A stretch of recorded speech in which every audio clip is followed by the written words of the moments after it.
Welcome back to our YouTube channel mining ज्ञान।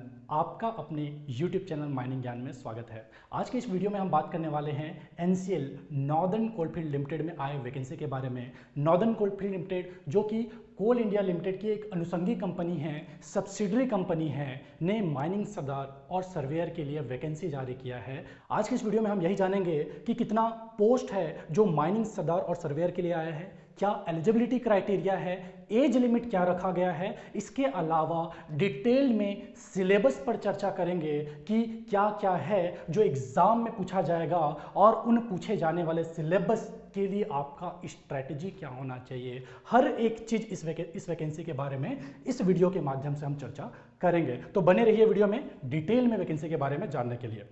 तो जैसा कि आप देख सकते हैं, पोजीशन एंड वैकेंसी माइनिंग सरदार के लिए टोटल जो पोस्ट आया है वो आया है 374 पोस्ट माइनिंग सरदार के लिए आया है, जिसमें unreserve 149, EWS economically weaker section के लिए 36 पोस्ट, एससी के लिए 55, एसटी के लिए 79 और ओबीसी नॉन क्रिमिलियर के लिए टोटल 55 पोस्ट है जो माइनिंग सरदार के लिए एनसीएल ने जारी किया है। यदि हम बात करें सर्वेयर की, तो सर्वेयर में टोटल 31 पोस्ट है जो एनसीएल ने जारी करा है। अब यदि बात करें मिनिमम क्वालिफिकेशन रिक्वायरमेंट की जो सरदार पोस्ट के लिए आपको चाहिए, तो सबसे पहला है आपके पास मैट्रिक सर्टिफिकेट होना चाहिए किसी भी रिकॉग्नाइज्ड बोर्ड ऑफ एग्जामिनेशन के। Valid mining Sardar certificate of competency जो कि डीजीएमएस द्वारा इशू हो अंडर कोल माइन रेगुलेशन 2017, या कोई भी अदर सर्टिफिकेट जो कि आपको सरदार बनने के लिए इंटाइटल्ड करे। Valid first aid certificate, valid gas स्टेटिंग certificate, ये आपका मिनिमम रिक्वायरमेंट है। इसके अलावा यदि आपके पास मैट्रिकुलेशन सर्टिफिकेट है, डिग्री या डिप्लोमा है माइनिंग इंजीनियरिंग में किसी भी रिकॉग्नाइज्ड यूनिवर्सिटी से, वैलिड ओवरमैन सर्टिफिकेट ऑफ कॉम्पिटेंसी है जो कि डीजीएमएस ने इशू किया हो, या फिर उससे बड़ा कोई सर्टिफिकेट, जैसे आपका ओवरमैन सर्टिफिकेट तो है लेकिन इससे बड़ा अगर आपके पास सेकंड क्लास कोई सर्टिफिकेट है तब भी आप इस एग्जाम के लिए एलिजिबल है। इनके अलावा आपके पास वैलिड गैस टेस्टिंग और फर्स्ट एड सर्टिफिकेट भी होना चाहिए। अभी बात करते हैं स्पेशल नोट। स्पेशल नोट में जस्ट मैं बताना चाह रहा था क्रूशियल डेट, ये डेट बार बार आएगा आगे जब हम बात करेंगे एज लिमिट की, मिनिमम एज रिक्वायरमेंट की, मैक्सिमम एज की, वो सब में आपका क्रूशियल डेट आएगा। क्रूशियल डेट का मतलब आप समझिए, date closing date of online registration and form submission is 22/12/2022, मतलब 22 दिसंबर 2022 आपका रजिस्ट्रेशन और फॉर्म सबमिशन का क्लोजिंग डेट है। ये जो डेट है इसी डेट को हम रिफर करते हैं as a crucial date. Crucial date, तो आगे जब भी क्रूशियल डेट आए तो आप मान के चलिएगा कि क्रूशियल डेट जो है वो क्या है, 22/12/2022 है। कहाँ पे क्रूशियल डेट की बात होगी, ये जो डेट बात होगी आपके मिनिमम एज रिक्वायरमेंट पे, मैक्सिमम एज रिक्वायरमेंट पे, सर्टिफिकेट जो आपको जरूरी है एग्जाम के लिए, उन सब में इस क्रूशियल डेट की बात होगी। चलिए अब बात करते हैं एज लिमिट की। तो candidate must have attend minimum age of 18 year. Candidate का कम से कम 18 ईयर ओल्ड होना चाहिए। कैंडिडेट जो एग्जाम में अपीयर हो रहे हैं उनका 18 साल एज होना चाहिए ऑन द क्रूशियल डेट जो कि मैंने आपको बताया था 22/12/2022। उस तारीख तक कैंडिडेट का 18 साल उसका एज हो जाना चाहिए। Should not exceed 30 year on crucial date. 30 साल से ज्यादा उनका एज जो है एक्सीड नहीं करना चाहिए। मतलब मिनिमम 18 साल, मैक्सिमम 30 साल, 30 साल से ज्यादा नहीं होना चाहिए। लेकिन कुछ एज रिलैक्सेशन स्पेशल कैटेगरी को दिया गया है, तो उनको देख लेते हैं। अनरिजर्व्ड या ईडब्ल्यूएस, अनरिजर्व या ईडब्ल्यूएस के लिए कोई भी रिलैक्सेशन नहीं है, उसको एज में कोई भी छूट नहीं मिलने वाला है। एसटी एससी की बात करें तो उनको 5 साल, ओबीसी नॉन क्रिमिलियर को 3 साल। यानी अगर मैं बात करूं तो एसटी एससी के लिए मैक्सिमम एज लिमिट कितना हो जाएगा, 30+5 यानी 35 ईयर। ओबीसी के लिए कितना हो जाएगा, 30+3 मतलब 33 ईयर। ये मैक्सिमम एज लिमिट हो जाएगा। अगर कोई कैंडिडेट फिजिकली हैंडीकैप्ड है, तो उनको 10 साल। अगर कोई कैंडिडेट फिजिकली हैंडीकैप्ड है और बिलोंग करता है ओबीसी नॉन क्रिमिलियर से, तो 10+3 13 ईयर। अगर कोई बिलोंग करता है एसटी एससी से तो 10+5 यानी 15 साल उनके लिए एज का रिलैक्सेशन दिया गया है। इसी तरह से जो भूतपूर्व सैनिक है उनको भी एज रिलैक्सेशन दिया गया है। बात करें डिपार्टमेंटल कैंडिडेट की, तो डिपार्टमेंटल कैंडिडेट के लिए कोई भी एज लिमिट नहीं रखा गया है। आगे बात करते हैं एप्लीकेशन फ़ी की, तो टोटल फ़ी जो आपको लगने वाला है वो 1000 प्लस जीएसटी। जनरल, ओबीसी या ईडब्ल्यूएस से बिलोंग करते हैं तो आपको 1180 रुपये फीस लगने वाला है। लेकिन यदि आप एसटी, एससी या फिजिकली हैंडीकैप है, डिपार्टमेंटल कैंडिडेट है, तो आपको कोई भी फीस देने की ज़रूरत नहीं है। इसके अलावा आपको और कुछ चीज़ें हैं जो दिया गया है कि अगर आप एप्लीकेशन फीस नहीं देते हैं तो आपका फॉर्म रिजेक्ट माना जाएगा। यदि आप एक बार पेमेंट कर देते हैं तो आपका फीस रिफंड नहीं होगा। आपका बैंक अगर कोई एक्स्ट्रा टैक्स लगाता है या कोई और चार्ज लगाता है तो वो कैंडिडेट को ही देना रहेगा। फीस जो आप पे कर रहे हैं वो सिर्फ और सिर्फ ऑनलाइन मोड से ही पे करेंगे। इसके अलावा कोई भी अलग मोड जो है एप्लीकेबल नहीं है फीस पेमेंट के लिए। तो चलिए बात करते हैं सिलेक्शन प्रोसेस की। तो आपका जो सिलेक्शन होना है वो सीबीटी बेस्ड होना है, कंप्यूटर बेस्ड टेस्ट के आधार पर होना है। ये जो कंप्यूटर बेस्ड टेस्ट का जब रिजल्ट आ जाएगा तो आपके डॉक्यूमेंट की जो स्क्रूटनी होगी वो आपके रिजल्ट डिक्लेरेशन के बाद में होगा। Computer based test will be conducted separately for each post. जो आपका पोस्ट है सेपरेट पोस्ट के लिए सेपरेट, जैसे आपका सर्वेयर का है तो उसके लिए अलग, माइनिंग सरदार के लिए अलग, तो हर एक पोस्ट के लिए सेपरेट आपका कंप्यूटर बेस्ड टेस्ट होगा। ये जो टेस्ट है उसमें 100 मार्क्स के होने हैं 90 मिनट के लिए, 100 मार्क्स के 90 मिनट के लिए। इसमें 2 सेक्शन होंगे, सेक्शन ए और सेक्शन बी। ठीक है, ये जो सेक्शन ए है उसमें आपके टेक्निकल नॉलेज को जज किया जाएगा, जिसमें टोटल 70 क्वेश्चंस रहेंगे। सेक्शन ए में आपके टेक्निकल नॉलेज को जज किया जाएगा जो आपके डिसिप्लिन बेस्ड रहेगा। 70 मल्टीपल चॉइस क्वेश्चंस होंगे 70 मार्क्स के। लेकिन सेक्शन बी जो रहेगा उसमें आपके general knowledge, general awareness, reasoning, verbal और मेंटल एबिलिटी, क्वांटिटिव एप्टीट्यूड, इन सारी चीज़ों को देखा जाएगा, जिसमें टोटल 30 मल्टीपल चॉइस क्वेश्चंस रहने वाले हैं। हर एक क्वेश्चंस 1 मार्क्स के होंगे। रॉन्ग आंसर पे आपको कोई भी पेनल्टी नहीं लगेगा। ड्यूअल लैंग्वेज रहेगा, हिंदी और इंग्लिश दोनों में ही आपके क्वेश्चन पेपर रहने वाले हैं। यदि हम बात करें मिनिमम कट ऑफ मार्क्स की, मिनिमम कट ऑफ मार्क्स की बात करें तो अनरिजर्व्ड और ईडब्ल्यूएस कैटेगरी के लिए 50 marks, ST, SC, ESM, ex serviceman, भूतपूर्व सैनिक, ओबीसी, एनसीएल, इनके लिए 40 मार्क्स। ये आपका क्या रहने वाला है, मिनिमम कट ऑफ मार्क्स रहने वाला। मतलब इतना तो आपको कम से कम लाना है, उसके बाद में जो मेरिट लिस्ट बनेगा वो अलग है।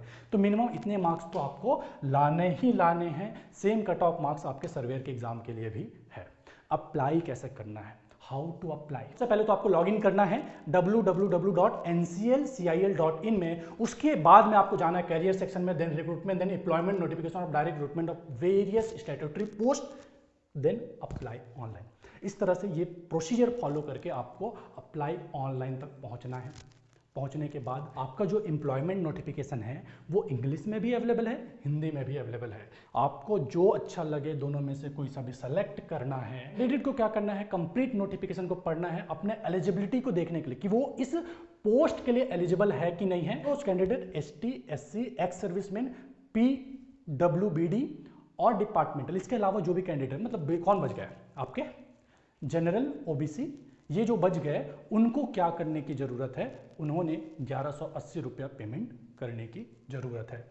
क्या क्या डॉक्यूमेंट है जो आपको लगने वाले हैं, सबसे पहला scan copy of recent passport size photograph. जो आपका रिसेंट फोटोग्राफ है 3 हफ्ते के अंदर अंदर का, जेपीजी या जेपीईजी फॉर्मेट में आपको जरूरत पड़ने वाली है। दूसरा scan copy of signature with black ink pen. ध्यान रखिए काले कलर के इंक पेन में आपका क्या होना चाहिए, सिग्नेचर होना चाहिए। ये भी आपका जेपीजी या जेपीईजी फॉर्मेट में हो। स्कैन कॉपी ऑफ डॉक्यूमेंट, जो भी डॉक्यूमेंट आपको नीडेड है उनका भी scan copy PDF, JPG, JPEG format में रहना चाहिए। अभी देखते हैं डॉक्यूमेंट्स क्या क्या है जो आपको लगने वाले हैं। सबसे पहला चीज स्कैन कॉपी ऑफ मैट्रिकुलेशन और secondary board of level certificate, आपका मैट्रिक का सर्टिफिकेट। सेकंड, अगर हम बात करें माइनिंग सरदार पोस्ट की तो वहां पे आपको लगने वाला है कॉपी ऑफ वैलिड माइनिंग सरदार, ओवरमैन, या तो आपके पास माइनिंग सरदार का सर्टिफिकेट हो जो डीजीएमएस ने इशू किया हो, या फिर ओवरमैन का सर्टिफिकेट जो आपके डीजीएमएस ने इशू किया है। अगर आपके पास सरदार ओवरमैन दोनों नहीं है लेकिन आप डिग्री होल्डर हैं और सेकंड क्लास का सर्टिफिकेट है, तो आपके पास सेकंड क्लास सर्टिफिकेट होना चाहिए। आपका जो डिग्री है या डिप्लोमा है, दोनों में से अगर आप डिग्री होल्डर हो डिग्री, डिप्लोमा होल्डर हो डिप्लोमा, तो उसका स्कैन कॉपी होना चाहिए। यदि आप OBC, non creamy layer, ST, SC हैं तो आपको valid copy of your certificate upload करने की जरूरत है प्रिस्क्राइब्ड फॉर्मेट में। जो भी फॉर्मेट इसमें दिया गया है उस फॉर्मेट में आपने अपलोड करने की जरूरत है। अगर आप पीडब्ल्यूबीडी कैटेगरी से बिलोंग करते हैं तो जो भी कंपिटेंट अथॉरिटी है उसके द्वारा इशू किए गए सर्टिफिकेट जो कि गवर्नमेंट ऑफ इंडिया द्वारा प्रिस्क्राइब्ड फॉर्मेट में हो, आपको अपलोड करने की जरूरत है। जो कि ईडब्ल्यूएस कैटेगरी से बिलोंग करता है, उन्होंने भी सेल्फ अटेस्टेड वैलिड इनकम और एसेट सर्टिफिकेट जो कि कॉम्पिटेंट अथॉरिटी ने इशू किया है, अपलोड करने की जरूरत है। एक जो व्यक्ति है, एक जो स्टूडेंट है, वो केवल एक पोस्ट के लिए अप्लाई करेगा जो भी इस एम्प्लॉयमेंट नोटिफिकेशन में दिया गया है। अगर किसी का एक से ज़्यादा एप्लीकेशन रिसीव होता है, यदि किसी का एक से ज़्यादा एप्लीकेशन रिसीव होता है तो मोस्ट रिसेंट करंट एप्लीकेशन को वो क्या करेंगे, फाइनल कंसिडर करेंगे। अब बात करते हैं इंपॉर्टेंट डेट्स की। तो रजिस्ट्रेशन जो है वो आपका स्टार्ट हो जाएगा, online registration and form submission 1/12/2022 से, मतलब 1 दिसंबर से आपका ऑनलाइन सुबह 10 बजे से रजिस्ट्रेशन स्टार्ट हो जाएगा। Closing date of online registration 22/12/2022 रात के 12 बजे तक आप फॉर्म भर पाएंगे। 22/12 यानी 22 दिसंबर 2012 तक आप फॉर्म सबमिट कर पाएंगे। Tentative date of downloading admit card ये आपके वेबसाइट, ऑफिशियल वेबसाइट एनसीएल के अपलोड हो जाएगा। फिर जो आपके computer based test, tentative date of declaration of result, कुछ भी आपको नहीं दिया गया, ये सारा जो भी है आपके ऑफिशियल वेबसाइट में अपलोड हो जाएगा। फॉर्म भरने की तारीख 1 दिसंबर 2022, कब तक, 22 दिसंबर 2022 तक आप फॉर्म भर पाएंगे। चलिए बात करते हैं सिलेबस की, जो कि आपके एग्जाम में आने वाले हैं, जिस सिलेबस के बेस पर आपका सिलेक्शन होने वाला है।